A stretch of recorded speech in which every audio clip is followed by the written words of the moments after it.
කවියක් කියලා කියන්නේ ලේසියෙන් කතා කරලා ඉවර කරන්න පුළුවන් මාතෘකාවක් නෙවෙයි. කවි රස විඳින්න පුළුවන්කම තියෙන්නේ සහෘද හදවතක් තියෙන කෙනෙක්ට, සමාන හදවතක් තියෙන කෙනෙක්ට. කවි වලින් මවන ලෝකය හුදෙක් පරිකල්පනීය ලෝකයක් නෙවෙයි. කවියා යථාර්ථ ලෝකය ඉතා විසිතුරු ලෙස මවන්න සමර්ථ වෙන කෙනෙක්. කවි ඇතුලේ අපට නොපෙනෙන සියුම් තැන් ඉතා හොඳින් විවරණය කරලා තියෙනවා. මනුෂ්‍ය ජීවිත ඇතුලේ නොපෙනෙන පැතිකඩ කවියා ඉතා සියුම් ලෙස විචිත්‍රවත් ලෙස නිරූපණය කරලා තියෙනවා කියන එකට හොඳම උදාහරණයක් තමයි උසස් පෙළ සිංහල හදාරන ඔබට විෂය නිර්දේශයේ තියෙන නූතන පද්‍ය සංග්‍රහය. නූතන පද්‍ය 25ක් ඔයාට උසස් පෙළ සිංහලට හදාරන්න තියෙනවා. මේ පද්‍ය පන්ති 25ම ඇත්තටම විශිෂ්ට නිර්මාණ. කොළඹ යුගයේ ආරම්භක අවධියේ සිට නූතන සිංහල කවිය දක්වා පෙළ ගැස්වෙන විදිහට තෝරාගත්ත පද්‍ය පන්ති 25ක් ඔයාගේ සිලබස් එකට ඇතුළත් වෙනවා. ඉතින් පුතේ මේ කවි සියල්ල ඔයා රසවින්දනය කළ යුතුයි. විභාගෙට මේ කවි අතරින් එකක් ඔයාට රසාස්වාදයක් ලියන්න එනවා අනිවාර්යයෙන්ම. ඊළඟට සාහිත්‍ය ප්‍රශ්න පත්‍රයේ 7 වෙනි විචාර ප්‍රශ්නය අහන්නෙත් නූතන පද්‍ය සංග්‍රහයෙන්. ඒ නිසා නූතන පද්‍ය කියලා කියන්නේ උසස් පෙළ සිංහල විෂය හදාරන ඔයාට අනිවාර්යයෙන්ම ලකුණු 12ක් ඒ වගේම කැමතිනම් 7 වෙනි ප්‍රශ්නෙත් ලිව්වොත් 12යි ලකුණු 15යි ලකුණු 27ක් ගන්න පුළුවන් කොටසක්. ඒ නිසා කවි රස විඳින්න කවුද අකමැති? මම මේ සූදානම් වෙන්නේ උසස් පෙළ නූතන පද්‍ය සංග්‍රහයේ කවි ටික ඉතා ඉක්මනින් සාකච්ඡා කරගෙන යන්න. දැන් මම මුලිනුත් කිව්වා කවියක් කියලා කියන්නේ හරි ලස්සන ප්‍රකාශන මාධ්‍යයක්. අපට නොපෙනෙන තැන් කවියා ඉතා විචිත්‍රවත් විදිහට නිර්මාණය කරනවා.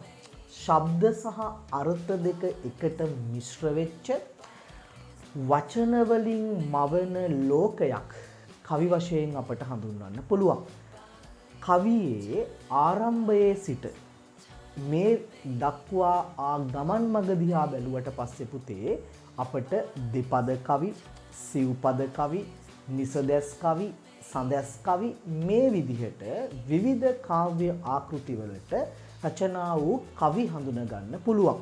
මම මුලිනුත් කිව්වා මහනුවර යුගයෙන් පස්සේ උදා වෙන නූතන සිංහල සාහිත්‍ය අවධිය. ඒ කියන්නේ කොළඹ යුගය. සරලව කිව්වොත් කොළඹ යුගය. නැත්නම් නූතන අවධිය. 21 වන සියවසේ සිට ආරම්භ වන සිංහල කවිය තමයි ඔබට හදාරන්න තියෙන්නේ. 21 වන සියවසේ ඉඳන් ආරම්භ වෙච්ච සිංහල කවිය පුතා මේ වෙනකොට ක්‍රමානුකූලව විවිධ අවධීන් පසු කරලා තියෙනවා. ක්‍රමානුකූලව විවිධ අවධීන් පසු කරමින් මේ වෙනකොට සිංහල කවිය ගමන් කරලා තියෙනවා. ඔයාට මතක ඇති ඔයා සිලබස් එක ෆලෝ කරපු කෙනෙක් නම් මේ වෙනකොට. එහෙමත් නැත්නම් මේ වෙද්දි ඔයා සිංහල විෂය නිර්දේශයේ උසස් පෙළ නූතන පද්‍ය සංග්‍රහය අධ්‍යයනය කරපු කෙනෙක් නම් අපට ඔයාගේ සිලබස් එකේ තියෙන කවිය යුග කිහිපයක් වශයෙන් හඳුනා ගන්න පුළුවන්. ඒ තමයි කොළඹ යුගයේ පළමු පරපුර, කොළඹ යුගයේ දෙවන පරපුර, හෙළහවුල, නිසදැස් කවියේ පළමු පරම්පරාව, ඊට පස්සේ නිසදැස් කවියේ නූතන පරම්පරාව නැත්නම් ද්විතීය තරංගයේ වශයෙන් අපට පරම්පරා කිහිපයක අවධි කිහිපයක පද්‍ය නිර්මාණ හඳුනා ගන්න පුළුවන්. එතනදී පුතේ ඔයා හොඳට කල්පනා කරලා බලන්න කොළඹ යුගයේ ආරම්භක අවධියේ ඉඳන් දෙවන අවධිය වෙද්දි, හෙළහවුල වෙද්දි, ඊට පස්සේ නිසදැස් කවිය වෙද්දි සහ නිසදැස් කවියේ දෙවන පරම්පරාව වෙද්දි කවිය ක්‍රමානුකූලව ඉහළට නැගපු බවක් තමයි අපට හඳුනා ගන්න තියෙන්නේ. ඒ කියන්නේ භාෂාව අතින් ඊට පස්සේ භාවිත කරන උපමා රූපක අතින් ඊළඟට භාවිත කරන තේමාව අතින් ඊට පස්සේ තේමාවෙත් විවරණය වන ගැඹුර අතින් සිංහල කවිය ක්‍රමානුකූලව වර්ධනය වීමක් පුතේ අපිට හඳුනා ගන්න පුළුවන්. විශේෂයෙන්ම කොළඹ යුගයේ පළවෙනි දෙවෙනි හෙළහවුලේ කවිවලට වඩා නිසදැස් අවදියේ කවි නැත්නම් නිසදැස් පරම්පරාවේ පළමු දෙවන අවදියේ කවි පුතේ ටිකක් බුද්ධිගෝචර කවි. ඒවා භාවාත්මක කවි නෙවෙයි. හැඟීම් උපදවන කවිවලට වඩා හැඟීම් උද්දීපනය කරන කවිවලට වඩා ඒ නිසදැස් අවදියේ කවි වලින් අපව හුරු කරන්නේ නැත්නම් අපව පොළඹවන්නේ මොකක් සඳහාද? සමාජය දෙස ඉතා තීක්ෂණ ඥානයකින් යුක්තව බලන්න, තියුණු ලෙස විවරණය කරගන්න. විශේෂයෙන්ම නිසදැස් කවියා අපිව සාම්ප්‍රදායික චින්තන රටාවකින් එහාට අරන් යන්න උත්සාහ කරලා තියෙනවා. අපි සාකච්ඡා කරමුකෝ කොළඹ යුගයේ පළවෙනි පරම්පරාව නියෝජනය කරන කවියෝ ඉන්නවා. කවුද? සිලබස් එකේ ඉන්න කවියෝ දෙන්න කවුද පුතේ? ආනන්ද රාජකරුණා සහ එස් මහින්ද හාමුදුරුවෝ. ආනන්ද රාජකරුණයි එස් මහින්ද හාමුදුරුවෝයි තමයි කොළඹ යුගයේ පළම්පරාව නියෝජනය කරන කවියන් වශයෙන් අපට හමු වෙන්නේ. කොළඹ යුගයේ ද්විතීය තරංගය නැත්නම් දෙවනි අවධිය නියෝජනය කරන කවියෝ පුතේ පී.බී. අල්විස් පෙරේරා, සාගර පලන්සූරිය, මීමන ප්‍රේමතිලක, විමලරත්න කුමාරගම, එච්.එම්. කුඩලිගම, ශ්‍රී චන්ද්‍රරත්න මානවසිංහ කියන කවියෝ අපට හඳුනා ගන්න පුළුවන්. හෙළහවුලේ කවි. දැන් මේ හෙළහවුල කියලා වෙනම වෙන් කරලා තියෙන්නේ පුතේ මේ හෙළහවුලේ කවියොත් අන්තර්ගත වෙන්නේ නැත්නම් එයාලත් අයිති වෙන්නේ කොළඹ යුගයේ පළවෙනි දෙවන පරම්පරාවලට. හැබැයි එයාලා එහෙම විශේෂ කරලා තියෙන්නේ එයාලගේ කවිවල අපට විශේෂ ලක්ෂණ කිහිපයක් හඳුනා ගන්න පුළුවන්. ඒ විශේෂ ලක්ෂණ තමයි ඇකාර භාවිතය, පද්‍ය නිර්මාණයේදී පවා ව්‍යාකරණ අකුරට සුරකීම, ඊළඟට ශබ්ද රසයට වඩා අර්ථ රසයට මූලිකත්වය ලබා දීම වගේ ලක්ෂණ දිහා බැලුවට පස්සේ පුතේ අර කොළඹ යුගයේ පළමු දෙවන කවීන්ට වඩා හෙළහවුලේ කවියා ටිකක් විශේෂයි. ඒ නිසායි හෙළහවුලේ කවියෝ අපි වෙනම කාව්‍ය අවධියක් වශයෙන් නැත්නම් කාව්‍ය පරම්පරාවක් වශයෙන් හඳුනා ගන්නෙ. එතකොට ඔයාට හෙළහවුලේ කවීන්ගේ කාව්‍ය නිර්මාණ වශයෙන් තියෙනවා කුමාරතුංග මුනිදාසගේ නැලවිල්ල, රයිපියල් තෙන්නකෝන්ගේ කුකුළු හැවිල්ල සහ අරීසෙන් අහුබුදුගේ මගුල් ගීය කියන පද්‍ය පන්තිය. ඊට පස්සේ සිංහල කවිය වෙනස් වෙනවා. ඒ කියන්නේ එතෙක් පැවති සිව්පද දෙපද ආකෘතිය බිඳලා නිසදැස් ආකෘතියට සිංහල කවිය විතැන් වෙනවා, වෙනස් වෙනවා. ඒ කියන්නේ පුතේ කවුද?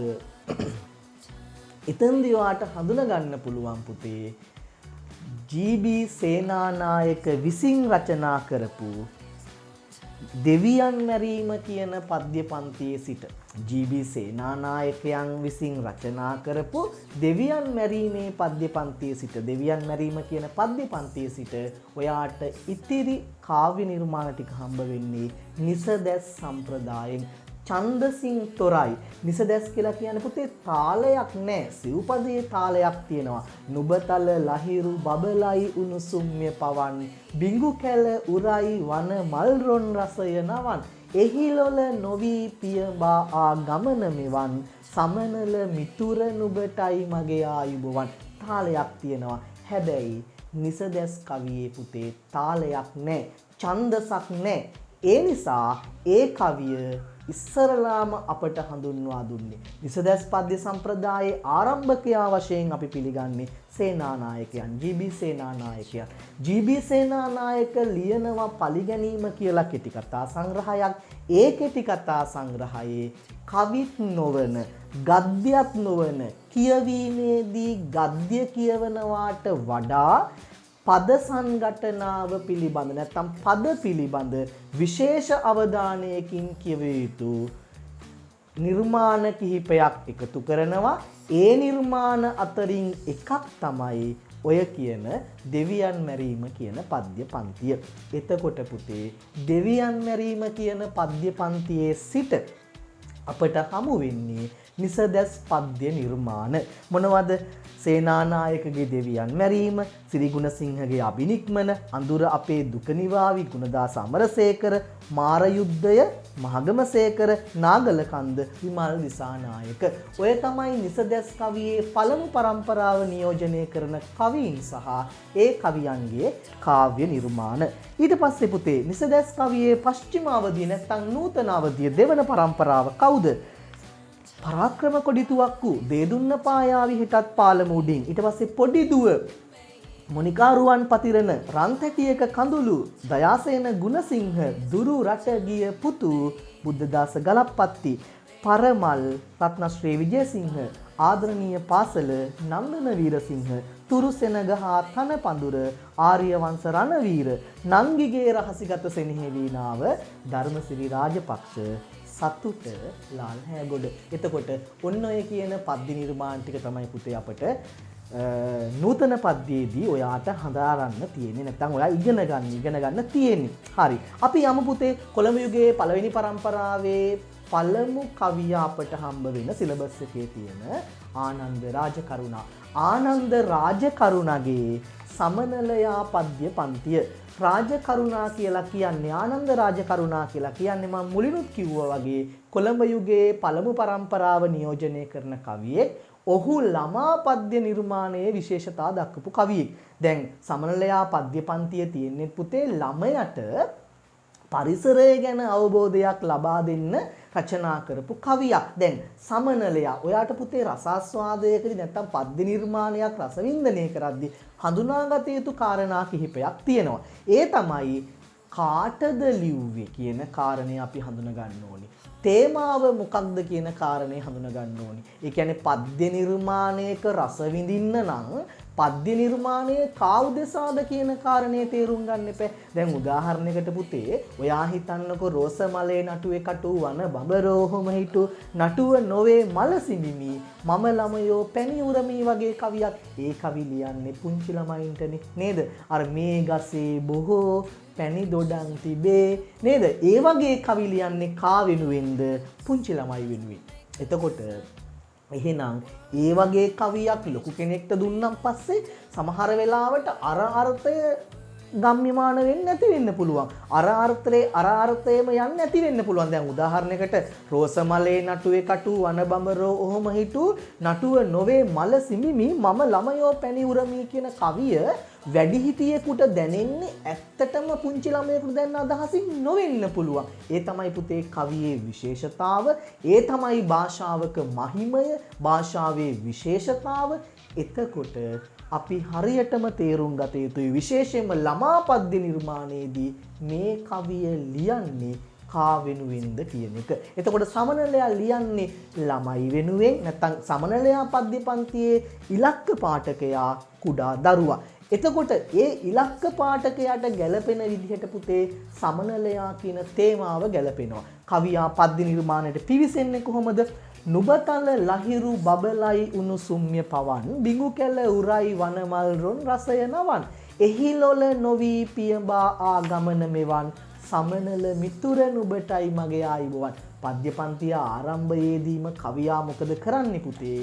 සමනලයා මිත්‍රයෙක් වශයෙන් පිළිගන්නවා. මේ තමයි ළමයට පරිසරය හුරු කරන විදිය. මේ තමයි ළමයා පරිසරයත් සමග සම්බන්ධ කරන විදිය. රාජකරුණට ඕනි ළමයෙක්ට දැනන විදිහට පද්‍ය පන්ති රචනා කරන්න. එතකොට ඔය සමනල මිතුරන් ඔබටයි මගේ ආයුබෝවන් වගේ ප්‍රකාශ අර ළමයා සහ සමනලයා අතර තියෙන සම්බන්ධතාවය, ළමයා සහ පරිසරය අතර තියෙන සම්බන්ධතාවය ඉතා හොඳින් අපිට පැහැදිලි කරනවා. හැබැයි කවියා යෙදුවාර දඹරන් සුනෙන් හෙබිසිරියල් තලාවක වගේ වචන එච්චර පුංචි ළමයෙකුට තේරෙනවද කියන එක ප්‍රශ්නයක්. දැන් බලන්නකෝ ඝන නිල් තනග පිණි ටික ටික වැටෙද්දී සුවිසල් අරුණු දද පෙරඹර දිලෙද්දි. සුවිසල් අරුණු දද කියලා කිව්වේ රූපකයක්. උදෑසන නම් වූ කොඩිය. දද කියන්නේ කොඩියෙක්නේ. එතකොට පුතේ උදෑසනයි කොඩියක් වෙන්නේ. ඒතර අන්න රූපකයක් පාවිච්චි කරා. ඒ රූපකයක් යම් තරමකට පොඩි කෙනාට පොඩි ළමයිට තේරෙනව නොවෙන්න පුළුවන්. නොතේරෙන්න පුළුවන්. ඒ නමුත් එතන තියෙන රූපකයක්. රොණ උල් සුලං රැලි දකුණෙන් වැදෙද්දී සිරියල් බිමක විඳනු බහිරු නැගෙද්දී. දැන් බලන්න හේන් වල මුවන් වටපිට බලද්දී අන්න පාවිච්චි කරා මොනවද? අර කවියා සහ පාඨකයා නැත්නම් කතකයයි පාඨකයයි සජීවීව සම්බන්ධ කරන්න පුළුවන් උපක්‍රමයක් පාවිච්චි කළා. මොකක්ද ඒ උපක්‍රමය? දැන් බලද්දි, කියද්දි, වැටෙද්දි, පිපෙද්දි අසම්භාව්‍ය ක්‍රියා, කාලාර්ථය අසම්භාව්‍ය ක්‍රියා. ඒවත් එක්ක පොඩි රිද්මයක් එනවා වගේම තමයි පුතේ කවියා, ඒ කියන්නේ කතකයා සහ කවිය කියන කෙනා සහ පාඨකයා අතර නිකන් සජීවී සම්බන්ධතාවයක් ඇති කරනවා. දැන් මේ කවියේ හේන්, රාන්, පාන්, නේන් පද මුල එලි සමය හඳුනගෙන තියෙනවා. දැන් අනික මේ කවියේ පොඩි ව්‍යංග්‍යාර්ථයකුත් තියෙනවා. මොකද්ද ව්‍යංග්‍යාර්ථය? ළමයා කියනවා සමනලයට උදේ පාන්දර එන්න එපා. ඇයි ඒ? සමනලයව හඳුනා ගන්න බෑ. මලයි සමනලය අතර වෙනසක් නැහැ. ඒ නිසා කියනවා ඔයා උදේ පාන්දරට එන්න එපා. නේන් හඳුනන්න බෑ මල් පිපෙද්දි. නේන් එන්න එපා. හඳුනා ගන්න බෑ මල් පිපෙනකොට. දැන් බලන්නකෝ අර ජන කවියේ ආభాෂය අරන් තියෙනවා. සිව්පද ආකෘතිය පාවිච්චි කරලා තියෙනවා. මේ බලන්න ජන කවියේ ආభాෂය තමතුණු කැලුම් සිහිලෙන් නැහැවෙවි වරෙන් මල් වාරමක ගතියෙන් නැලවෙවි වරෙන් කවුරුත් නුඹට ආදරයයි එදෙන වරෙන් සම නොල පුෂ්ප රාගය. බලන්න ආමන්ත්‍රණේ පුෂ්ප රාගය මල් වලට කැමැත්ත.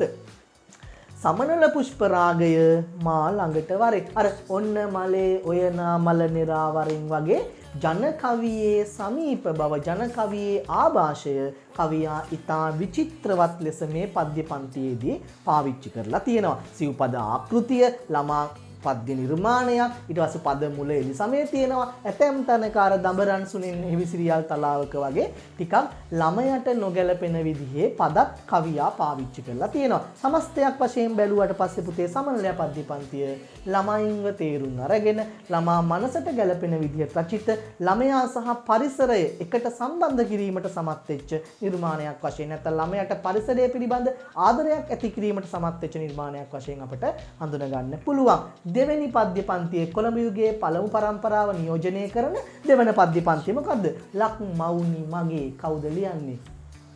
මහින්ද හාමුදුරුවෝ. එස් මහින්ද හිමි, තිබිත් ජාතික එස් මහින්ද හාමුදුරුවෝ. එතකොට ලක්මවුනි මගේ පද්‍ය පන්තිය රචනා වීම ඒක පුතේ විශේෂයි. මොකද මහින්ද හාමුදුරුවෝ මේ කවි ලියන්නේ යටත් විජිත පීඩණයෙන් ලක්වැසියා මුදවා ගන්න. මහින්ද හාමුදුරන්ගේ කවිවල පුතේ ජාතිකාභිමානය තියෙනවා. අන්න දැන් එතකොට කොළඹ යුගයේ පළමු පරම්පරාවේ කවීන්ගේ කාව්‍ය නිර්මාණවල විශේෂතා අපට හඳුනා ගන්න පුළුවන්. එකක් තමයි ස්වභාව ධර්ම වර්ණනා කිරීම. සමනලයක් කියන්නේ ස්වභාව ධර්මයට අයිති වස්තුවක්. ඊට පස්සේ ළමා පද්‍ය රචනය.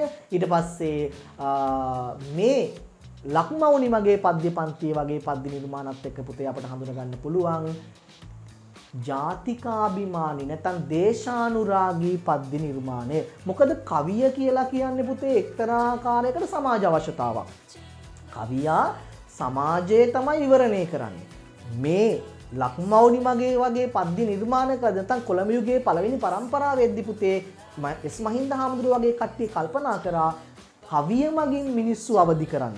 නිදා සිටිය සිංහල ජාතිය අවදි කිරීම සඳහා මහින්ද හාමුදුරුවෝ කවිය අවියක් වශයෙන් පාවිච්චි කරා කියලායි තියෙන්නේ. මොකද උන්වහන්සේගේ ඇතැම් කවි දැක්කට පස්සේ දැන් උදාහරණයක් ගන්නකො බෑ ඉවසන්නට අම්මෙනි පෙම්බර ලංකා මාසිත ගින්නෙහි ලුණු මෙන් පිපුරන්නේ කෝප විකාරේ. ඈසන සන්නට සිංහල ලේ ඇති සිංහල කොල්ලෙකු අයියෝ තව උපදින්නම නැද්ද උපුල්වන් ලක් රජුනේ රට රක්නා. බලන්නකො ඒ කවිවල නිකන් පොඩි තියෙනවා මේ ආවේගශීලී බවක්. ඒ කවිවල තියෙනවා නිකන් පොඩි තියුණු බවක්. නිකන් එක පැත්තකින් මහින්ද හාමුදුරන්ට ගැලපෙන්නේ නැහැ. හාමුදුර කෙනෙක්ට මේ වගේ ප්‍රකාශ කරන එක ගැලපෙන්නේ නැහැ වගේ. හැබැයි පුතේ මතක තියාගන්න ඒ තමයි කාලීන අවශ්‍යතාව. මහින්ද හාමුදුරුවෝ එක කවියක තියෙනවා පුතේ මෙන්න මෙහෙම ප්‍රකාශයක්. නහන රුපුන් නහමින් යමි ඉදිරියට මහානකමත් බන දහමත් එයයි මට. මෙයා කියනවා මට අහන්න නැති සතුරන්ව විනාශ කරන එක තමයි මගේ වගකීම. ඒක තමයි මට බන දහම. බලන්නකො මහින්ද හාමුදුරුවෝ අර නිදා සිටිය සිංහල ජනතාව අවදි කරන්න දේශාභිමානී පද්‍ය රචනා කරපු නිර්මාණකරුවෙක්. දැන් අර කෙස්ගස පවා වෙන රටවල මිනිසුන්නේ උස් නිදහස පිණිස සටනට සැරසෙන්නේ නේද? අන්න ඒ වගේ කවිත් පුතේ අදාළ වෙන්නේ මහින්ද හාමුදුරන්ගේ දේශාභිමානී පද්‍ය නිර්මාණවලට. දැන් ලක්මවුනි මගේ පද්‍ය පන්ති රචනා කරලා තියෙන්නේ පුතේ ලක්මව කෙරෙහි නැත්නම් තමන්ගේ රට කෙරෙහි රට පිළිබඳ පාඨකයාගේ සිතෙහි නැත්නම් ලංකාවාසීන්ගේ සිතෙහි ආදරයක්, ගෞරවයක් නැත්නම් අභිමානයක් ඇති කරන්න.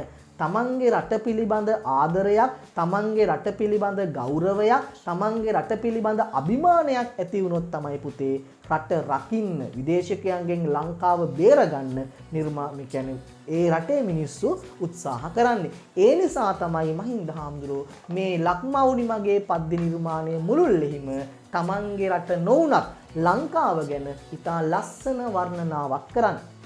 එතකොට මහින්ද හාමුදුරන්ගේ මේ පද්‍ය පන්තියේදී පුතේ ලංකාවේ ස්වභාව සෞන්දර්ය වර්ණනා කරනවා. ලංකාව ඊට පස්සේ බුදුදහමෙන් යුක්ත රටක් කියන එක පෙන්වා දෙනවා. මහින්ද හාමුදුරුවෝ ආවා කියලා කියනවා. ලංකාවේ සමානාත්මතා ගුණය වර්ණනා කරනවා. ඒකට උන්වහන්සේ උපමා පාවිච්චි කරනවා, රූපක පාවිච්චි කරනවා, සිව්පද ආකෘතියම යොදාගෙන තියෙන්නේ, සරලවස් වහරක් පාවිච්චි කරනවා. මෙන්න මේ ටික ඔයා මේ පද්‍ය පන්තියේදී හඳුනා ගන්නවා. දැන් බලන්නකො සිතකින් සිතනු බැරි තරමට තිබෙනාගේ සැපතින් වැඩෙන පෙම්බර ලක්මවුනි මගේ ලබමින් පිහිට ඉටු දෙවියන්ගෙනු සගේ යහතින් ඉන්න මල්බර සල්රුකක් වගේ. මේ මල්බර සල්රුකක් වගේ කියන ප්‍රකාශය ඒක ඉතා වැදගත්. ඇයි මේ ප්‍රකාශය වැදගත් වෙන්නේ පුතේ? ඒක උපමාවක්. මලින් බර වෙච්ච සල්රුකක් දැක්ක ගමන් අපට සතුටක් ඇති වෙනවා වගේම ගෞරවයක් ආදරයක් ලැබෙනවා. ඒක අපිට හිතේ ඇති වෙනවා. ඉතින් මේ බලන්නකො පද්‍ය නිර්මාණයේ ආරම්භයේදීම කවියා මොකද්ද කළේ?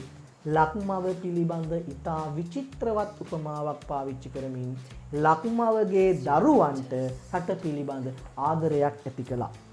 බලන්නකො කඳු වන රසට කැඳවා ලොව දසුන දෙස ඉඳුවා වඩා සමනොල මල් යහන් කුස උදුරා සමය කුල නිලබේ නපුරු විස පුදුමයි ඔබ කවන හැකි සමගියේ රස. අර සමගිය කියලා කියන්නේ රසයක් නම් ඒ රසය කවන කෙනා කවුද?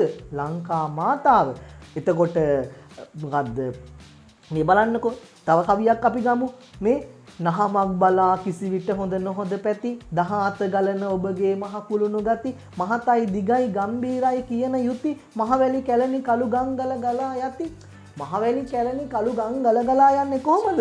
කරුණා ගුණේ රට හමුවේ ව්‍යාප්ත කරනවා වගේ. එතකොට මම ඔයාලට මේවා කතා කරලා තියෙනවා. මේ කෙටියෙන් මේ කියන්නේ කවියා මොකද්ද මේ කරලා තියෙන්නේ කියන කාරණාව. එතකොට එහෙනම් මතක තියාගන්න ලක්මවුනි මගේ පද්‍ය පන්ති පුතේ කාලීන අවශ්‍යතාවයේ මත රචනා වෙච්ච පද්‍ය නිර්මාණයක්. විශේෂයෙන්ම ඒකෙදි කවියා උත්සාහ කරලා තියෙන්නේ ලක්මව පිළිබඳ පාඨකයාගේ හිතේ ආදරයක් ගෞරවයක් ඇති කරන්න. ඒ වෙනුවෙන් ඔහු අතීත ශ්‍රී විභූතිය වර්ණනා කරනවා, මහින්දාගමනය ගැන කියනවා, ලංකාවේ ස්වභාව සෞන්දර්යය වර්ණනා කරනවා, ඊට පස්සේ ලංකාවේ සමානාත්මතා ගුණය ගැන කියනවා, ලංකාව තරම් නිවනින් මෙපිට රැකවරණය නිවනෙන් මෙපිට තියෙන එකම රැකවරණේ ලංකාව කියලා කියනවා. එතකොට ඒ විදිහට පාඨකයාගේ හදවතේ ලංකාව ගැන ආදරයක් ඇති කරන්න කවියා උත්සාහ කරලා තියෙනවා. ඊට පස්සේ අපට හම්බ වෙන්නේ පුතේ කොළඹ යුගයේ ද්විතීය තරංගය. කවුද කවි ලියන්නේ? පී.බී. අල්විස් පෙරේරාගේ පැසුණු පැන. ඊට පස්සේ ඉගිලන සිහිනකාගේද සාගර පලන්සූරිය. මේ විදිහට කවියෝ ගණනාවක් පුතේ අපට කොළඹ යුගයේ දෙවන පරම්පරාවේදී හමු වෙනවා. කොළඹ යුගයේ පළවෙනි කවියට වඩා දෙවෙනි කවිය ටිකක් හොඳයි. ඒ කවියෙන් විශේෂයෙන්ම කොළඹ යුගයේ දෙවන පරම්පරාවේ කවියත් පුතා මොකද්ද කළේ? ස්වභාව ධර්මයේ වර්ණනා කරා. ස්වභාව ධර්මයේ ආශ්‍රයෙන් ස්ත්‍රී පුරුෂ ප්‍රේමය පෙන්වන්න උත්සාහ කරා. උදාහරණයක් අඩසඳ වගේ පද්‍ය නිර්මාණ. එතකොට මේ යුගයේ කවියෙත් පුතේ තියෙන්නේ වැඩිපුරම සිව්පද ආකෘතිය. හැබැයි චන්ද්‍රරත්න මානවසිංහ වගේ කවීන්ගේ පද්‍ය නිර්මාණ දිහා බැලුවට පස්සේ පුතේ දෙපද ආකෘතිය අපට හඳුනා ගන්න පුළුවන්. චන්ද්‍රරත්න මානවසිංහ කියලා කියන්නේ කොහොමත් කවිය වෙනස් මානයකට අරයි යන්න උත්සාහ කරපු නිර්මාණකරුවෙක්. ඔහුගේ රිද්මය ටිකක් වෙනස්, ඔහුගේ පද භාවිතය ටිකක් වෙනස්, ටිකක් විශේෂ කවියෙක්. එහෙනම් අපි කොළඹ යුගයේ දෙවන පරම්පරාවේ කවීන්ගේ පද්‍ය නිර්මාණවලදී හඳුනා ගන්න විශේෂ ලක්ෂණ කිහිපයක් තියෙනවා. ඔවුනුත් පාවිච්චි කරේ වැඩිපුරම සිව්පද ආකෘතිය, ඊළඟට ඔවුන් පරිසර වර්ණනා කරා, ඊළඟට එයාලා අතරත් ළමා පද්‍ය නිර්මාණ රචකයෝ හිටියා. දැන් අපට හම්බෙන්නේ පැසුණු පැන ළමා පද්‍ය නිර්මාණයක්. ඊට පස්සේ විශේෂයෙන්ම මොකද්ද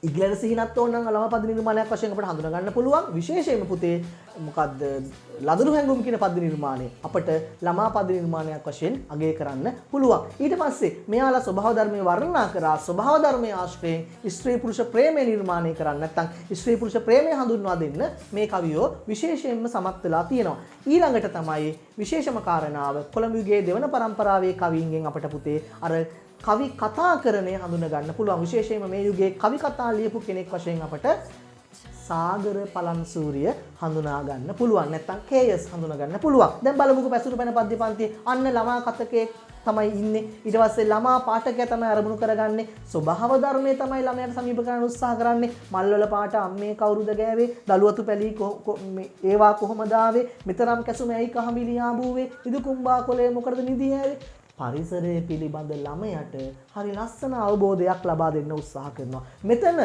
ළමයා අහන ප්‍රශ්න තමයි තියෙන්නේ පුතේ. අම්මා දෙන උත්තර නෑ. හැබැයි අම්මයි ළමයා අතර සංවාදයක් කියන එක අපට පේනවා. බලන්න කවියා පාවිච්චි උපක්‍රමය. ළමයා ප්‍රශ්න අහනවා. ඒ ප්‍රශ්න ආශ්‍රයෙන් පුතේ අපට පරිසරයේ විවිධත්වය, පුංචි ළමයාට පරිසරයේ විවිධත්වය හඳුනා ගන්න පුළුවන්.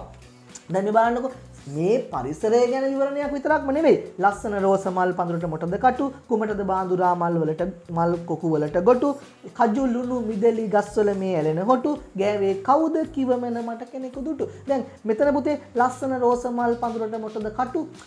ඒ පද්‍ය නිර්මාණය පුතේ එක්තරා ආකාරයකට අපේ සමාජය පිළිබඳ යම් විවරණයක් ලබා දෙනවා. ලස්සන හැමදේම හොඳත් නැහැ. හොඳ හැමදේම ලස්සනත් නැහැ කියන එක අපිට පොඩි ඉඟියක් සපයනවා. මේ බලන්නකො සමහර මල් තිබේ ලස්සනීමට ඇත, එන මුදු සුවඳ නම් ගෑවුණු තැනක නැත. සමහර මලක තනි සුදු මැලි පැහැය ගත, තිබුණත් සුවඳ පිනවයි දුටු අයගේ සිත. කවියා උත්සාහ කරලා තියෙනවා අර පරිසරයේ ආශ්‍රයෙන් ළමයට සමාජයේ ජීවත් වෙන මිනිසුන් පිළිබඳ යම් කතිකාවක් ඇති කරන්න.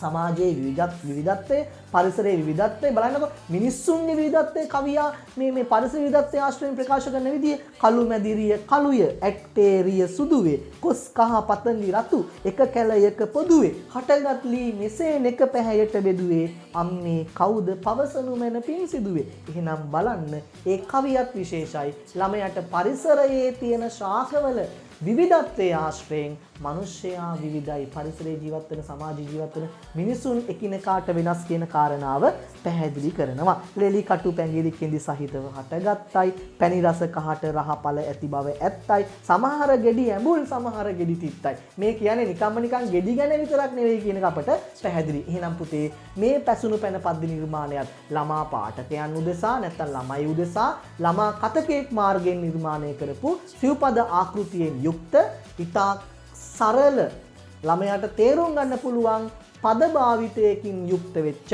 පද්‍ය නිර්මාණයක් වශයෙන් අපට හඳුනා ගන්න පුළුවන්. ඊළඟට ඉගිලෙන සිහින පද්‍ය පන්තිය කාගේද? සාගර පලන්සූරිය. සාගර පලන්සූරිය කවියාම තමයි පුතේ KS වශයෙන් හඳුන්වන්නේ. මේ ඉගිලෙන සිහින පද්‍ය පන්තියේ එක්තරා ආකාරයකට පුතේ අර ළමා මනසේ පීඩනේ නැත්තම් ළමයින් කවදාවත් කැමති නෑ හිර වෙලා ඉන්න. හිර වෙච්ච තැනින් නිදහස් වෙන ළමයා උත්සාහ කරනවා. අපට හම්බ වෙන සිංහබාහු නාට්‍යෙත් වෙන්නේ ඒකයි. ළමයින්ව හිර කරලා තියන්න බෑ. ළමයි තමන්ගේ ලෝකේ හොයාගෙන යනවා. නිදහස පිළිබඳ සංකතනයක්, නිදහස පිළිබඳ කතාවක් මේ පද්‍ය පන්තියේදී ඉගිලෙන සිහින පද්‍ය පන්තියේදී අදහස් කරලා තියෙනවා. නැත්නම් අපට ප්‍රකාශ කරනවා. ඉගිලීම සිහිනයක්. හැම කෙනෙක්ටම පුතේ ඉගිලෙන එක සිහිනයක්. මෙතන ඉගිලීම කියලා කියන්නේ නිදහස. නිදහස ලබා ගන්න එක හැම කෙනෙක්ටම සිහිනයක් බව අපට සාගර පලන්සූරිය කවියා මේ පද්‍ය නිර්මාණයේදී ප්‍රකාශ කරනවා. මේ පද්‍ය පන්තියේ පුතේ භාෂාව සරලයි. හැබැයි භාෂාව පුතේ තීව්‍රයි. සරල වුණත් ඒ භාෂාවෙන් ප්‍රකාශ කරන්නේ සංකේතාර්ථයක්. ඒ කියන්නේ සංකේත කියලා කියන්නේ කාව්‍ය නිර්මාණයද මොනවද? කෙටි වචන ප්‍රමාණයකින් දිගු අදහසක් ප්‍රකාශ කිරීම. ඕනනම් ඒක රූපක කියලා කියන්න පුළුවන්. කාව්‍යමය භාෂාවක් පාවිච්චි කරනවා. දැන් මේ බලන්නකෝ. මිනිහා නගන කටහඬනම වැකෙන කනේ ඇත මේ කුරුළු කූඩුව උස ගසක බෙනේ. නැතව දුරක් මෙහි මෙතුවක් පහළ වුණේ පැට වගේ කුඩා දෙනතර නිල් ඇහැස පෙනේ. උණුසුම් දැන් නිල්හස කියලා කියන්නේ නිදහස පිළිබඳ සංකේතයක්. අපිට නිදහස ලබන්න ඕන නිදහස පිළිබඳ අදහසක් ඇති වුණොත් තමයි පුතේ අපි හැමෝම නිදහස් වෙන්න උත්සාහ කරන්නේ. නිල්හස කියලා කියන්නේ නම් මෙතන නිදහස පිළිබඳ සංකේතයක්. මේ බලන්නකෝ ළමයාට මොනවා තිබුණත් වැඩක් නැහැ. මව්පිය කුරුල්ලන් රැකවරණේ ඇතුව උන්ගේ ආලයේ වෙසතත් ගජමුතුව පැටවගේ දෙනත පවතී කවදත් රතුව. සැපතක් ඔහුට නැත ඉගිලෙන්නට නැතුව. එතකොට බලන්නකො ඉගිලෙනවා කියලා කියන්නේ නිදහස හොයාගෙන යනවා. ළමයින්ට මොනවා තිබුණත් වැඩක් නැහැ. නිදහස නැත්තම් කෙනෙක් කවියා ඉතා හොඳින් පෙන්නනවා. මේ පුතේ මනුෂ්‍ය මනසේ මැවෙන මනෝ සංකතනයක්. මේක මනෝවිද්‍යාත්මක කාරණාවක්. අරුණලු වැටෙයි පොඩි සිදුරෙන් කුරුළු ගෙට ගීහඬ පිටත් වේ රුක්ලිය මුදුන සිට එළියේ සත්තු කෑ ගහනවා. එළියේ කුරුල්ලෝ සතුටින් ඉන්නවා පේනවා. කවුළුව තුලින් එළියට හිස දමන විට හොඳ බව පෙනෙයි මෙහි ඇතුළට වැඩිය පිට. දැන් ඇතුලේ කූඩුවේ හිර වෙලා ඉන්නවට වඩා පිට හොඳයි කියන එක නැත්නම් එළිය හොඳයි කියන එක මේ පුංචි පැටවට තේරෙනවා. ඕන පැටියෙක්ට ඔයා මම අපි හැමෝම පුතේ පැටව් කාලයක් පහු කරපු කට්ටිය, පැටව් කාලයක් පහු කරමින් ඉන්න කට්ටිය. එතකොට පැටව් වේවා, වැඩිහිටි මිනිස්සු වේවා, කවුරු වුණත් ඕනෑම සත්වයෙක් මේ ලෝකේ ජීවත් වෙන සියලු සත්වය පුතේ නිදහසට කැමති. ආන්ගේ කියන යථාර්ථය සාගර පලන්සූරිය කවියා මේ පද්‍ය පන්තියේදී අපට ප්‍රකාශ කරනවා. සටනක් නැතුව සැපතක් ඇතිවිය නොහැක. මේ රැකවරණ තුල ඇති සුව සිරි දුකක. රැකවරණ ඇතුලේ හිර වෙලා ඇතුලේ මොන සැපක් වින්දත් පුතේ ඒක දුකක්. උවදුරු දිගේ යන දිගමාවත මිසක නිදහස කරා යන වෙන පාරක් හිමක. බලන්නකො සමහර වෙලාවට මේ කවිය අර කොළඹගේ පළවෙනි පරම්පරාවේ මං කිව්වේ මහින්ද හාමුදුරුවෝ නිදහස පිළිබඳ කර සංකතනවල නැත්නම් නිදහස පිළිබඳ කර ඉදිරිපත් කිරීම වලට මේ කවියත් නිකන් යම් ආකාරයකට පිටු බලයක් වගේ මේකත් නිකන් යම් ආකාරයකට ඒ යුගයේ මිනිසුන්ගේ හිතේ තිබිච්ච නිදහස පිළිබඳ අදහස ඉදිරිපත් කරන කවියක් වශයෙන් අපිට හඳුන ගන්න පුළුවන්. කාව්‍ය නිර්මාණයක් වශයෙන් අපිට හඳුන ගන්න පුළුවන්. මව්පිය කුරුල්ලන් ආහාර රැගෙන කටින් ආවා පුරුදු ලෙස පැටියා දකින අටින් දුටුවා හිස්ව ඇති බවගේ එහෙම් පිටින් පැටවා ගිහින් එළි වෙනකොට හතර වටින් නිදහස පිළිබඳ කතාව පුතේ. නිදහස පිළිබඳ අදහස මිනිස්යන්ට කිසිම දවසක අමතක කරන්න පුළුවන් එකක් නෙවෙයි. මිනිස්සු විතරක් නෙවෙයි පුතේ, සියලු සත්වයෝ නිදහස පිණිස කැමති, නිදහසේ හැසිරෙන්න කැමති, ඉගිලෙනවා කියලා කියන්නේ නිදහස පිළිබඳ කතාවක්. එහෙනම් බලන්නකො ශ්‍රීපද ආකෘතිය පාවිච්චි කරලා, කෙටි ආකෘතියක්, කෙටි වචන පාවිච්චි කරලා, ඊට පස්සේ සංකේතාත්මක භාෂාවක් පාවිච්චි කරලා කවි කතාවක් වශයෙන් පුතේ අපට මේ පද්‍ය පන්තිය කවියා ලබා දීලා තියෙන නැත්නම් කවියා ඉදිරිපත් කරලා තියෙනවා. ඊට පස්සේ අඩසඳ පද්‍ය නිර්මාණය. අඩසඳ මං කිව්වා පුතේ මීමන ප්‍රේමතිලක කවියාගේ මං කිව්වා පුතේ මේ යුගයේ කවීන්ගේ විශේෂ ලක්ෂණයක් තමයි පුතේ ස්වභාව ධර්ම ආශ්‍රයෙන් ස්ත්‍රී පුරුෂ ප්‍රේමය අපට නිරූපණය කරනවා. එක්තරා ආකාරයකට අඩසඳ කියන පද්‍ය නිර්මාණය විප්‍රලම්භ ශෘංගාරය ඉදිරිපත් කරන පද්‍ය නිර්මාණයක්. විප්‍රලම්භ ශෘංගාරය කියලා කිව්වේ පුතේ අර වෙන්වීම නිසා ඇතිවන දුක ඉදිරිපත් කරන පද්‍ය නිර්මාණයක් වශයෙන් හඳුනා ගන්න පුළුවන්. මේ පද්‍ය නිර්මාණයේදී බලන්නකෝ කවියා ටිකක් සම්භාව්‍ය භාෂාවක් පාවිච්චි කරලා තියෙනවා. අර කෝට්ටේ යුගයේ භාෂාව නැත්තම් කියන්නේ අපේ මහනුවර කවියට පෙර කවියේ තිබිච්ච භාෂාව, විශේෂයෙන් කෝට්ටේ යුගයේ සිංහල කවියේ පීක්ම අවදි නැත්තම් සිංහල කවිය දියුණුම අවදි වශයෙන් අපි හඳුනගන්නේ කෝට්ටේ අවදියනේ. ඒතර කෝට්ටේ අවදියේ භාෂාව නැත්තම් ඒ සම්භාව්‍ය සිංහල භාෂාව, සම්භාව්‍ය ආකෘතිය චුට්ටක් මීමන ප්‍රේමතිලක කවියා අතපත ගාලා තිනු නැත්නම් එයා ඒක මතු කරන්න උත්සාහ කළා තිනවා කියන එක අපිට මේ පද්‍ය පන්තියේදී හඳුනා ගන්න පුළුවන්. වචන ටිකක් සම්භාව්‍යයි. මිසුණු කුසුම් රොන් මුසු නල සුව දැනවි. දැන් නල කිව්වේ සුළඟට. මිසුණු කුසුම් මල් රේණු මිශ්‍ර වෙච්ච රොන් මිශ්‍ර වෙච්ච නල සුළඟ සුව දැන වෙනවා. මේ දුනු රැගෙන එයි මාභියස මලවි කියලා කියන අනංගයාට. එයා රැගෙන එන්නේ නිකන් දේවල් නෙවෙයි. මේ දුනු දැන් අනංගයා ගාව දුනු තියෙනවා. මොනවද? මේ යමවල් දුන්න. ඒ වගේ විශේෂ දුනු තියෙනවා. ඒ දුනු වලින් අරන් එන්නේ මොකද්ද පුතේ? ප්‍රේමය උද්දීපන වෙනවා. දැන් මෙතන මේ කියන්නේ මල් රොන් මිශ්‍ර වෙච්ච සුවඳ හමද්දි සැන්දෑ පරිසරයකදී අපිට ප්‍රේමයේ ටිකක් දැනෙන්න පුළුවන්. විරහව ටිකක් වැඩිපුර දැනෙන්න පුළුවන්. පායනු මැනවි අඩසඳ පායනු මැනවි. ඒ විරහව තවත් වර්ධනය වෙනවා පුතේ අඩසඳ පායලා ආවට පස්සේ. අර ශෘංගාරය තවත් වර්ධනය වෙනවා අඩසඳ පායා ආවට පස්සේ.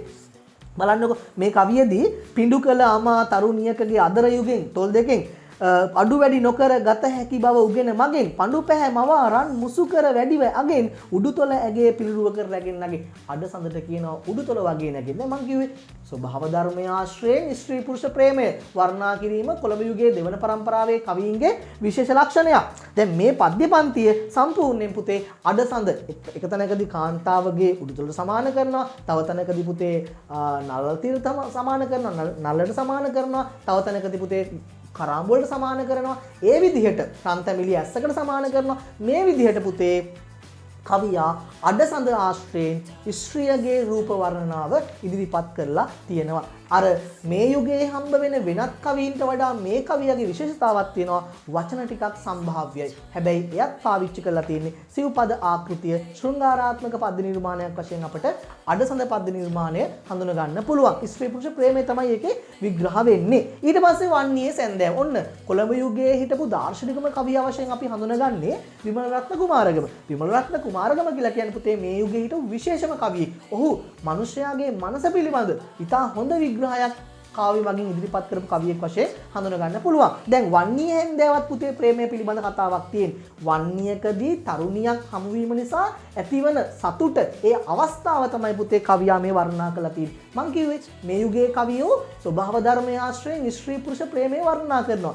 මේ කවියත් ආන්ගේ වගේ කවියක්. ස්වභාව ධර්මයේ ආශ්‍රයෙන් ස්ත්‍රී පුරුෂ ප්‍රේමය වර්ණනා කරලා තිනවා. බලන්නකෝ හිරු රැස් විඩාවෙන් පීඩිත කෙසෙල් වසු දැන් මේ වන්නිය කියලා කියන්නේ කර්කශක පරිසරයක් තියෙන තැනක්. ඒ කර්කශක පරිසරය කවියා Tamanගේ මේ ස්ත්‍රිය දැකීමෙන් ළඳ දැකීමෙන් යුවතිය දැකීමෙන් ඇතිවන ශෘංගාරය නැත්තම් ඇතිවන ප්‍රේමණීය බව ඉදිරිපත් කරන්න පුළුවන් විදිහට අර වන්නියේ කර්කශක පරිසරයේ පවා පුතේ කවියා ලස්සනට හසුරුවාගෙන තියෙනවා. මේ පද්‍ය නිර්මාණයේදී අපට විශේෂයෙන්ම ලක්ෂණයක් හඳුනා ගන්න පුළුවන් ඒ තමයි කවියා Tamanගේ අවශ්‍යතාවය අනුව සබහාදහමේ ස්වභාවිකව සිද්ධ වෙන දේවල් වලට පණ පොවලා තියෙනවා. ඒවා වෙන කෙනෙකු විසින් කරන දේවල් බවට පත් කරලා තියෙනවා. මං කිව්වා ඒකට අලංකාරයක්. මොකද්ද පුතේ? උත්ප්‍රේක්ෂා අලංකාරය. ස්වභාව ධර්මයේ ස්වභාවිකව සිදුවන දේවල් වලට පණ පොවලා ඒවා කවියගේ අවශ්‍යතාවය අනුව හසුරවනවා. දැන් මේ බලන්නකෝ.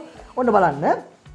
මේ කවියේ එහෙම තියෙන අවස්ථාවක් තමයි සෙවණැලි නිදා ගති ගම වට කළ බැද්දේ උණබට තරඟයට මෙන් එකටක මැද්දේ උකුලෙහි කලය ඉඟ අතතාලෙට පැද්දේ ඇය එනු බලා වැඩි වෙයි රළවැල සද්දේ. අරයා එනවා බැලුවට පස්සේ පුතේ රළවැල සද්දෙත් වැඩි වෙනවා. රළවැල සද්ද වැඩි වෙනවා. ඒ කියන්නේ රළ ගසන හඬ වැඩි වෙනවා. නිකන් හරියට අන්න එනවා වගේ. ඒ කියන්නේ දැන් පුතේ ඇත්තටම මෙහෙම එකක් වෙනවද නෑ. මේ තමයි උත්ප්‍රේක්ෂා අලංකාරය. ඊට පස්සේ බලන්නකෝ හැන්දෑ වලාකුළු නිල්නුබ ඔතා ගති. දැන් නිල්නුබ කියලා කියන්නේ නිල් පාට අහස. ඒක ඔතා ගත්තලු. බලන්න කොච්චර ලස්සනද කියලා. හැන්දෑ වලාකුළු නිල්නුබ ඔතා ගති. වෑබඩ උණ පඳුරු ඇය ගැන කතා ඇති. උණ පඳුරුත් කතා කරන්නේ ඇය ගැන. දැන් මේ උත්ප්‍රේක්ෂා අලංකාරය. රත්සර කැකුළු පෙද රැලි මැද ගොතා වෙති. පොබයයි ඇගේ වත නැරඹුම පතා පෙති. දෙසවන අදී වැව් පිටියේ නද සීරු. මේ බලන්නකො ඒ කවිය තියෙනවා දේදුණු පෑදියේ තව පිනසේරු පෑපත් රළ වලලු වෙයි ඉන් මාරු. රළ හරියට වලල්ලක් වගේ ඒක හුවමාරු වෙනවා. බලන්න කොච්චර ලස්සන උත්ප්‍රේක්ෂා අලංකාරය කියලා. අර සැඳෑ සමයේ පරිසරයේ ඇත්තටම සිද්ධ වෙන දේවල් පුතේ කවියා තමන්ගේ අවශ්‍යතාවය අනුව ඉතා හොඳින් පරිහරණය කරලා තිනවා. ඉතා හොඳින් ඒවා පෙළ ගස්සලා තිනවා. මේ බලන්න මංකඩ දිලේ විසිතුරු හිරු කෙලෙන වැනි ඈ ඒ එළිය බී මගේ හදවතට අනි දියවැල් ඇගේ පය දැවටි වැළඳ ගනි රන්වන් රිදී පෙති වතුරෙන් උත්තෙන් දියවැල් ඇගේ පය දැවටිලා වැළඳගන්නේ ඇයි? අනේ යන්න එපා කියන්න. දැන් මේක ඇත්තටම එකක්ද කියන්නකො නෑ. කවියා මේ උත්ප්‍රේක්ෂා අලංකාරය පාවිච්චි කරේ. කවිය අවසන් කරන ලස්සනයි පුතේ. රෑබෝ වී මගේ සතුට හරස් වුණා. ඈමා දැකීමෙන් මදකට තිගැස් වුණා. අවිහිංසකව ඒ සමගම හිනස් වුණා. හතරැස පුදුම විදිහට එක හැක්ුණා. හතරැසක් කොහමද පුතේ එක හැක් බවට පත් වෙන්නේ? දෙන්නට දෙන්නගේ ඇස් දෙක ලම්බ. දැන් බලන්නකො අර සමස්ත කවියේ අර්ථය ඉතා ලස්සනට අවසානයේදී පුතේ මුසු කරන විදිය ප්‍රේමයේ හරු බව දනවන විදිය මේ අර තිගැස්සුනා හිනැස්සුනා මේ අනිච්චානුක වෙන දේවල්. ඇත්තටම හදවතේ ප්‍රේමයක් ඇතුණන් පස්සේ එහෙම හිනැස්සෙන්න පුළුවන්, තිගැස්සෙන්න පුළුවන්. තිගැස්සෙනවා කියලා කියන්නේ බුදු අම්මෝ කියලා බය වෙන එක නෙවෙයි. එහෙනම් පුතේ කවියා ප්‍රේමය ඉතා ලස්සනට වර්ණනා කරලා තියෙනවා. ඒ වෙනුවෙන් වන්නියේ සඳෑ සමය කවියා භාවිත කළත් දැන් විමල රත්න කුමාරගම කියලා කෙනෙකුට වන්නියේ සේවය කරපු කෙනෙක්. එතකොට තමන් ලැබපු අත්දැකීම් වන්නියේදී තමන් ලැබපු අත්දැකීම තමන් නිර්මාණය සඳහා ඉස්මතු කරගෙන තියෙනවා. තවමත් ඔබ මගේ කිව්ව ගමන් ඔයාලට තේරෙනවා පුතේ මේ අතහැරිච්ච ප්‍රේමයක් ගැන කියන්නේ. අතහැරුණත් තාමත් එයාට ආදරේ අර වෙලාගෙනව නොහැකි වුවද අත්හැරීමත් නොවේයි ප්‍රේමයේ වගේ කතාවක්.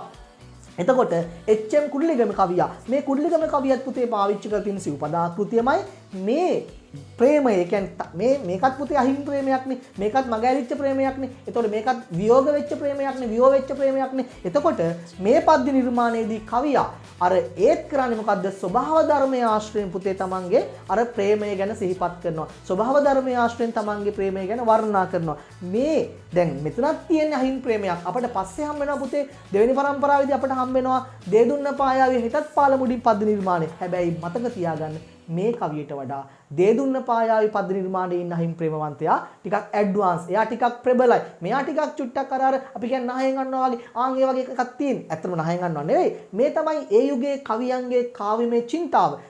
මේ නිසදස් කවිය බිහි වුණේ පුතේ සඳස් කවියෙන්, ඒ කියන්නේ ඡන්දස් කවියෙන්, සිව්පද කවියෙන් අර අපේක්ෂිත අර්ථය කියා ගන්න බැරි වෙනකොට මීට වඩා ගැඹුරු අදහසක් සමහරලාට ඒ යුගයේ කවීන්ට ප්‍රේමය ගැන කියන්න මේ ආකෘතිය ප්‍රමාණවත් වෙන්නේ නැති. අහිමි වුණත් ප්‍රේමයේ පුතේදී ප්‍රේමය අහිමි වුණත් පුතේ මොකද්ද වෙන්නේ?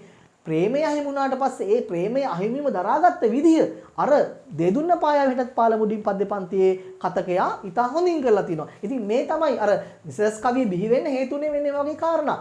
ඒ වෙනකොට තිබිච්ච කවිය නැත්තම් මේ කොළඹ යුගයේ පළවෙනි පරම්පරාවේ දෙවෙනි පරම්පරාවේ කවිය ඇත්තටම පුතේ අදහස් ප්‍රකාශ කරන්න තරම් ප්‍රමාණවත් නොවුණා. මේ බලන්නකෝ සැඟවුණු ගිනි පුපුරු අලු යට නිවේ නම් මී මත අලුත් සිහිලක් ඉති කැවේ නම් මේ දිවි ගමන කෙටි මගකින් ගෙවේ නම් හමු වෙනුවට අගේ යලි හමු නොවන හරි නිකන් හරි අහිංසක ප්‍රාර්ථනාවක් තියෙන. ඒ ප්‍රාර්ථනාව නිකන් ප්‍රේමයේ බොළඳ බව අපට පසක් කරලා දෙනවා. දැන් මතක තියාගන්න ඔයා හොඳටම අර කවියේ විකාශනය අපට හඳුනා ගන්න පුළුවන් මේ අහිමි ප්‍රේමවන්තයෙක්. හැබැයි අපට මොකද්ද දෙදුන පායාවේ හිටත් පාල මුඩින් පද්‍ය පන්තිත් හමු වෙන්නේ අහිමි ප්‍රේමවන්තයෙක්. ඒ අහිමි ප්‍රේමවන්තයා මෙයාට වඩා ටිකක් ඇඩ්වාන්ස්. එයාට වඩා ටිකක් ගැඹුරු චින්තනයක් සහිත කෙනෙක් කියන අපට පැහැදිලි වෙනවා. කොළඹ යුගයේ පළවෙනි පරම්පරාවේ කවි අපි කතා කරා. කොළඹ යුගයේ දෙවන පරම්පරාවේ කවීන්ගේ පුතේ අවසාන කාව්‍ය කරුවා තමයි චන්ද්‍රරත්න මානවසිංහ. චන්ද්‍රරත්න මානවසිංහත් පුතේ විශේෂ කවියෙක්. ඔහුගේ ලදරු හැඟුම් පද්‍ය පන්තිය අපිට පැහැදිලි වෙනවා. මෙයා ළමා පද්‍ය රචකයෙක්. ළමා පද්‍ය නිර්මාණයේදී විශේෂ අවධානයක් යොමු කරලා තියෙනවා. එතකොට මේ පද්‍ය පන්තිය ලදරු හැඟුම් පද්‍ය පන්තිය ළමයින්ගේ හැඟීම් මොකක්ද කියන එක අපිට පැහැදිලි කරලා තියෙනවා. එතනත් පුතේ තියෙන ප්‍රශ්නාවලිය ආකෘතියමයි හරියට නිකන් අර පැසුණු පැන පද්‍ය පන්තිය වගේ. හැබැයි මෙතනදී අක්කත් ඉන්නවා මල්ලිත් ඉන්නවා. ඒ කියන්නේ ප්‍රශ්න අහන කෙනත් ඉන්නවා උත්තර දෙන කෙනත් ඉන්නවා. ළමා මනසේ විචිත්‍රතාව පුතේ චන්ද්‍රරත්න මානවසිංහයන් ඉතා ලස්සනට පෙන්වා දීලා තිනවා. මට නම් මේ කොළඹ යුගයේ දෙවන පරම්පරාව නියෝජනය කරන කවීන්ගේ ඔයාට සිලබස් එකේ තියෙන කවීන් අතර ටිකක් විශේෂ කවියෙක් මෙයා. කොහොමත් පුතේ චන්ද්‍රරත්න මානවසිංහ අලුත් රිද්මයක් අලුත් රටාවක් Tamanගේ නිර්මාණවලට නැත්තම් ඒ යුගයේ කවියට හඳුන්වා දෙන්න උත්සාහ කරපු කෙනෙක්. දැන් මේ බලන්නකො සුදට සුදේ මහ ගොඩක් වලාකුළු තරු යට අහසේ දිව යන්නේ කවුරුද අක්කේ මේවා හදන්නේ කොහෙ තිබිලාද මේ හැටි එන්නේ. දැන් මේ දෙපද ආකෘතිය ආශ්‍රයෙන් පුතේ මේ කරන සංවාදය ඇත්තටම ළමයාගේ මනස කොච්චරනම් සුන්දරද කියන එක අපිට පැහැදිලි කරනවා. ළමා මනසේ විචිත්‍රත්වය, ළමා මනසේ සුන්දරත්වය, ළමයින්ගේ හැඟීම් වල විචිත්‍රත්වය ඉතා ලස්සනට පැහැදිලි කරනවා. මල්ලි ප්‍රශ්න අහනවා, අක්කා දෙනවා උත්තර. ඒ මල්ලි අහන ප්‍රශ්නයි අක්කා දෙන උත්තරයි පුතේ ළමා මනස කොච්චරනම් විචිත්‍රද කියන එක අපිට පැහැදිලි කරනවා. එහෙනම් මතක තියාගන්න චන්ද්‍රරත්න මානවසිංහයන් කියලා කියන්නේ මේ යුගයේ විශේෂ කවියෙක්. ඔහුගෙත් මේ තියෙන ළමා පද රචනාවක්. ඒ සඳහා පාදක කරගෙන තියෙන්නේ පරිසරයමයි. පරිසරය ආශ්‍රයෙන් පුතේ ළමා මනසේ විචිත්‍රත්වය මේ චන්ද්‍රරත්න මානවසිංහ කවිය අපට ප්‍රකාශ කරනවා. මේ කවිය විශේෂයෙන් තව හේතුවක් තමයි දෙපද ආකෘතිය පාවිච්චි කරලා තියෙන එක. සමහර කට්ටිය පුතේ අදහස් දක්වන චන්ද්‍රරත්න මානවසිංහයන්ට ටාගෝර් වගේ කවීන්ගේ ආభాසය ලැබුණා කියලා. කොහොම වෙතත් පුතේ මේ චන්ද්‍රරත්න මානවසිංහයන් පුතේ අපට කොළඹ යුගයේ දෙවන පරම්පරාව නියෝජනය කරන කවීන් අතර ඉන්න විශේෂ කවියෙක් වශයෙන් හඳුනා ගන්න පුළුවන්. දැන් බලන්නකො අපි මේ වෙනකොට දැන් සම්පූර්ණයෙන් කොළඹ යුගයේ පළවෙනි පරම්පරාවේ කවිය, කොළඹ යුගයේ දෙවන පරම්පරාවේ කවිය ටිකක් ඉක්මනට වේගයෙන් සාකච්ඡා කළා. හෙළහවුලේ කවිය ගැන අපි ඊට පස්සේ සාකච්ඡා කරමු.